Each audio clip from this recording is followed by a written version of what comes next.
کامیاب ایٹمی تجربات کی یاد 28واں یوم تکبیر قومی جوش و جذبے کے ساتھ منایا جا رہا ہے۔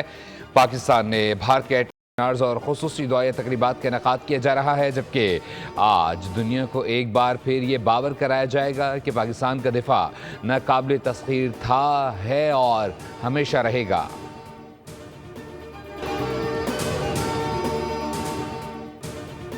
مادر وطن کے دفاع کے لیے ہر قربانی دینے کے لیے تیار ہیں۔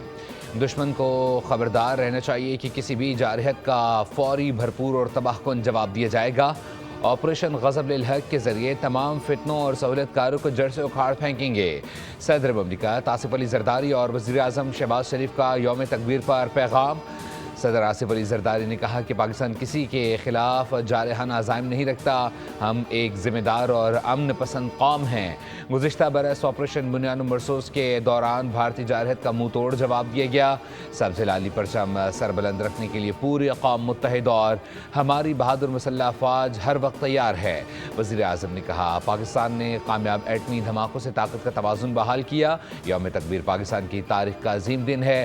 بھارت نے پہلگام فالس فلیگ سازش کا ڈرامہ رچایا، قوم اور افواج نے یکجا ہو کر بھارتی عزائم ناکام بنائے۔ بنیاد مرصوص فیلڈ مارشل سید عاصم منی کی قیادت پیشہ ورانہ مہارت کا ثبوت ہے۔ یوم تکبیر پر مسلح افواج کے سربراہان کی قوم کو مبارکباد۔ Field marshal Asim Munir, air chief اور نیول چیف نے اپنے پیغام میں کہا کہ یوم تکبیر تاریخی کارنامے کی یاد دلاتا ہے جب پاکستان ایٹمی طاقت بن کر ابھرا۔ پاکستان کی اسٹریٹجک صلاحیت قومی امانت اور خطے میں امن و استحکام کی ضامن ہے۔ پاکستان کی دفاعی صلاحیت خطے میں قابل اعتماد دفاعی قوت اور علاقائی استحکام کی علامت ہے۔ یہ عظیم سنگ میل قومی اتحاد، استقامت اور ملکی خود مختاری کی علامت ہے۔ یہ کامیابی پاک افواج اور پاکستانی قوم کی قربانیوں کا ثمر ہے۔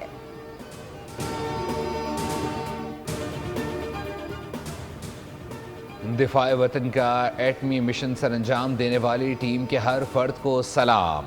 وزیر اعلیٰ پنجاب مریم نواز کی پوری قوم اور امت مسلمہ کو مبارکباد۔ کہا نواز شریف بکے نہیں، جھکے نہیں اور ایک عظیم شخص کی بیٹی ہونے پر فخر ہے۔ یوم تکبیر پاکستانی قوم ہی نہیں بلکہ عالم اسلام کے لیے فخر کا دن ہے۔ ایٹمی پروگرام پاکستان کے مضبوط دفاع کی علامت ہے۔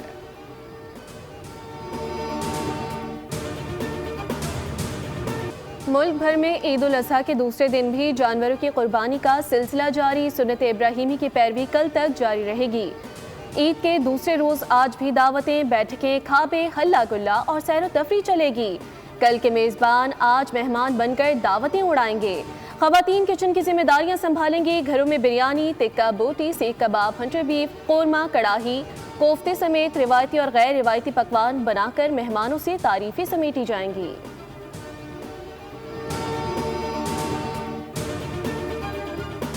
عید کی دعوتیں اڑائیں لیکن اعتدال کا دامن نہ چھوڑیں۔ ماہرین صحت کا کہنا ہے کہ گوشت اور چٹپٹے پکوانوں پر ہاتھ ہلکا رکھیں۔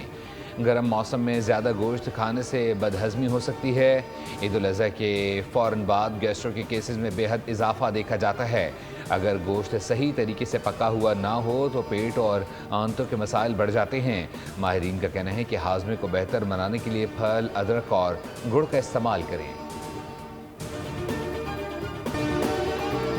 بڑی عید پر اناڑی قصائیوں نے بڑی مصیبت کھڑی کر دی۔ کہیں بیل آؤٹ آف کنٹرول ہوا تو کہیں گائے نے شہریوں کی دوڑیں لگوا دیں۔ برساتی قصائی نے ہڈیوں کا ہی قیمہ بنا دیا۔ خواتین سر پکڑ کر رہ گئیں۔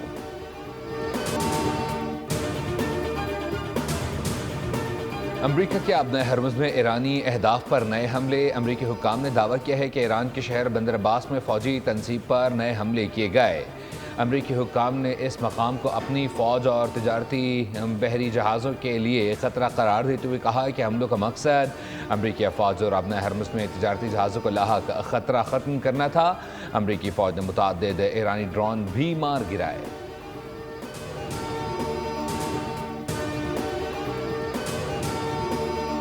بندر عباس پر حملے کے جواب میں ایران کا امریکی ایئر بیس کو نشانہ بنانے کا دعویٰ۔ پاسداران انقلاب نے اپنے بیان میں کہا کہ مقامی وقت کے مطابق صبح 4:50 پر امریکی ایئر بیس کو ہدف بنایا گیا۔ بیان میں خبردار کیا گیا کہ اگر امریکہ نے مزید حملے کیے تو ایران انتہائی سخت اور فیصلہ کن رد عمل دے گا اور کشیدگی کے نتائج کا ذمہ دار امریکہ خود ہوگا۔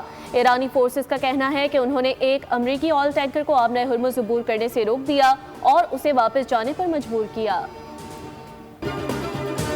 An amazing job. With that being said, I hate to lose 13. I hate to lose one. We've been very capable. I mean, when you think of it, we took over Venezuela in one day. We have done a similar job, but we said, well, give them a little chance at the request of somebody that we greatly respect from Pakistan, the Field Marshal and the Prime Minister. They've been great. They asked us, would we pause the war for a little while because they'd like to do so. We'll do that. Iran کو انتہائی افزودہ uranium چھوڑنے کے بدلے پابندیوں میں نرمی نہیں دی جائے گی۔ ایران کے ساتھ وہی کر سکتے تھے جو وینزویلا کے ساتھ کیا تھا۔ ہم نے ایران کے خلاف کارروائی پاکستان کی درخواست پر روکی۔ امریکی صدر نے ایک بار پھر دھمکی دی، کہا آبنائے ہرمز پر کسی کو کنٹرول نہیں کرنے دیں گے۔ ہرمز پر ایران کا ساتھ دینے پر سخت رد عمل دے سکتے ہیں۔ ایران ڈیل کرنا چاہتا ہے۔ ایران کے ساتھ معاہدہ ابھی حتمی مرحلے تک نہیں پہنچا۔ ایران کے ساتھ مجوزہ معاہدے پر امریکہ ابھی مطمئن نہیں۔ ایران کمزور پوزیشن میں مذاکرات کر رہا ہے۔ دیکھتے ہیں آگے کیا ہوتا ہے۔ ایران کے ساتھ مسئلہ مذاکرات کے ذریعے حل کرنا صدر ٹرمپ کی ترجیح ہے، لیکن اگر ڈیل نہ ہوئی تو دیگر آپشنز بھی موجود ہیں۔ امریکی وزیر خارجہ مارکو روبیو نے کہا کہ ایران سے معاہدے کے حوالے سے کچھ پیش رفت ہوئی ہے۔ یہ بات واضح ہے کہ ایران ایٹمی ہتھیار نہیں بنا سکتا۔ مارکو روبیو نے مزید کہا، اصل بات یہ ہے کہ ہم مذاکرات اور سفارتکاری کے راستے کو ترجیح دیتے ہیں، چاہتے ہیں کہ اسے کامیاب ہونے کا ہر ممکن موقع دیا جائے۔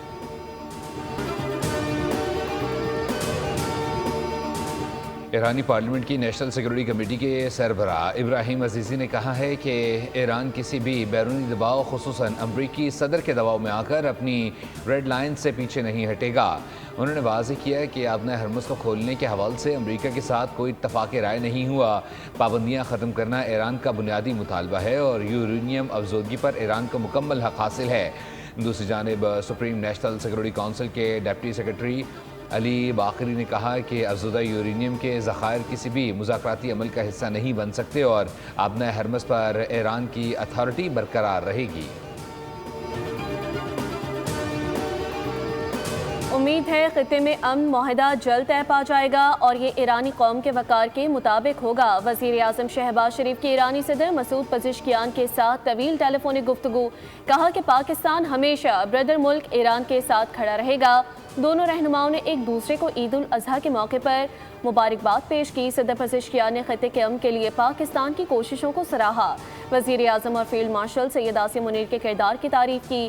دونوں رہنماؤں نے رابطے اور مشاورت جاری رکھنے پر اتفاق کیا۔ وزیر اعظم نے کویتی ولی عہد اور ملائیشیا کے وزیر اعظم انور ابراہیم سے بھی رابطہ کر کے عید کی مبارکباد پیش کی۔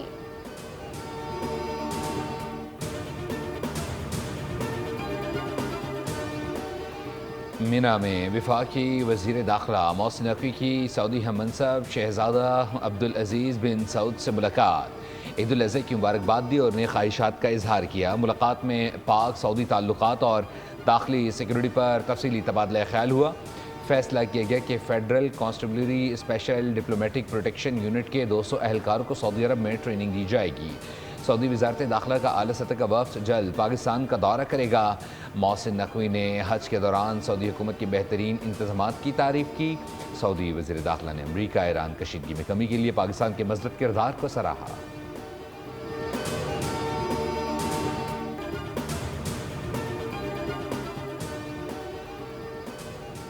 ملک کے بیشتر علاقوں میں آج بھی شدید گرمی برقرار، بعض مقامات پر بارش کی پیشگوئی۔ محکمہ موسمیات کے مطابق پنجاب کے بیشتر اضلاع میں موسم شدید گرم رہے گا، تاہم لاہور، حافظ آباد، شیخو پورہ، گجرانوالہ، گجرات، سیالکوٹ اور ناروال میں چند مقامات پر بارش ہو سکتی ہے۔ اسلام آباد میں گردنواہ میں دن کے وقت شدید گرمی جبکہ رات کے وقت تیز ہواؤں اور گرج چمک کے ساتھ بارش متوقع ہے۔ خیبر پختونخوا میں شدید گرمی پڑنے کا امکان جبکہ چترال، دیر، سوات، ایبٹ آباد، کوہاٹ، پشاور اور مالاکنڈ کے چند مقامات پر بارش متوقع۔ سندھ اور بلوچستان کے بیشتر اضلاع میں شدید گرمی اور خشک موسم رہے گا۔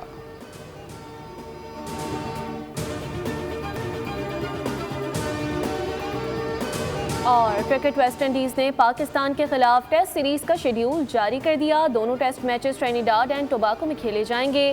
Pakistan cricket team 2 test matches کے لیے جولائی میں ویسٹ انڈیز کا دورہ کرے گی.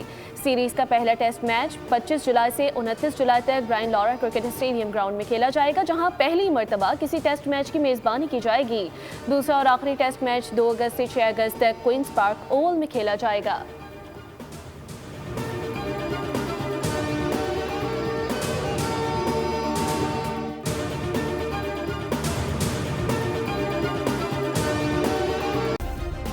سبسکرائب کریں اور بیل دبائیں تاکہ کوئی خبر رہ نہ جائے.